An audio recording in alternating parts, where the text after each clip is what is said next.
ஸ்ரீதர் நெஞ்சில் ஒரு ஆலயம்னு ஒரு படம் எடுத்தார். கண்ணதாசனை கூப்பிட்டார், மெல்லிசை மன்னரை கூப்பிட்டார். ஸ்ரீதர் கவிஞரை பார்த்து சொன்னார், வழக்கம் போல் லேட் ஆகிடக்கூடாது, அதனால ஒரு 6 நாள் அவகாசம் கொடுக்க, ஒரு 5 பாட்டு தான் எழுதி கொடுத்துருங்க என்னார். சரின்ட்டார். உடனே விஸ்வநாதன் என்ன செஞ்சாரோ, ஹார்மோனிய பெட்டியை தூக்கி கழுத்தில் போட்டுக்கிட்டு, அண்ணே பாட்டு எழுதுவோம்னே என்னார். இன்னும் கொஞ்சமாவது புத்தி இருக்கா, இப்போ தான் ஃப்ளைட்லேருந்து வந்து இறங்கியிருக்கோம், எவ்வளோ டயர்டாக இருக்குது, போய் குளிச்சுட்டு வந்துடுறேன்னார். வெளியே குளிச்சுட்டு வெளியே வந்தார். அண்ணே பாட்டுன்னார். எந்த வயலாவது குளித்த உடனே பாட்டு எழுதுவானாடா, வயிறு கவவன் காந்துதுரா, கொஞ்சம் சாப்பிட்டுக்கிறேன்டான்னார். அதில் தான் எல்லாம் வச்சுருக்கேன், சாப்பிடுங்கன்னார். என்னைக்கிடா கவியரசர் போடாமல் சாப்பிட்ருக்கேன், கொஞ்சம் போட்டுக்கிறேன்டா. அவர் என்ன அழகாக பாருங்கள், எவன்டா குளிச்சுட்டு வந்த உடனே கொஞ்சம் குடிச்சுக்கிறேன்டா. சரின்னு குளிச்சாச்சு, குடிச்சாச்சு, சாப்பிட்டாச்சு.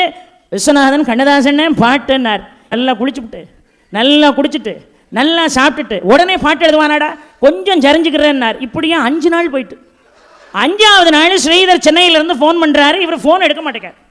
போய்ப்பா நீ போய் ஃபோன் அட்டன் பண்ணுப்பான்னார்.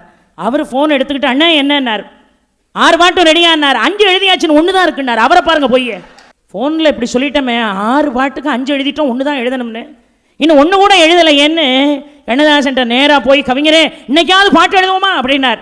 அவசரப்படாத, போய் குளிச்சுட்டு வந்துடுறேன்னார். வந்தது ஆத்திரம். இனிமே நீங்க எழுதுற பாட்டுக்கு இந்த விஸ்வநாதன் ஒரு நாள் இசையமைக்க மாட்டான், இது சத்தியம் சத்தியம். சொன்ன உடனே கண்ணதாசன், விஸ்வநாதா சொன்னது நீதானா, சொல் சொல் இன்னுயிரேன்னார். அண்ணான்னார், இதாண்டா பாட்டு எழுதிக்கோடான். சொன்னது நீதானா, சொல் சொல் என் உயிரே, அன்று சொன்னது நீதானா.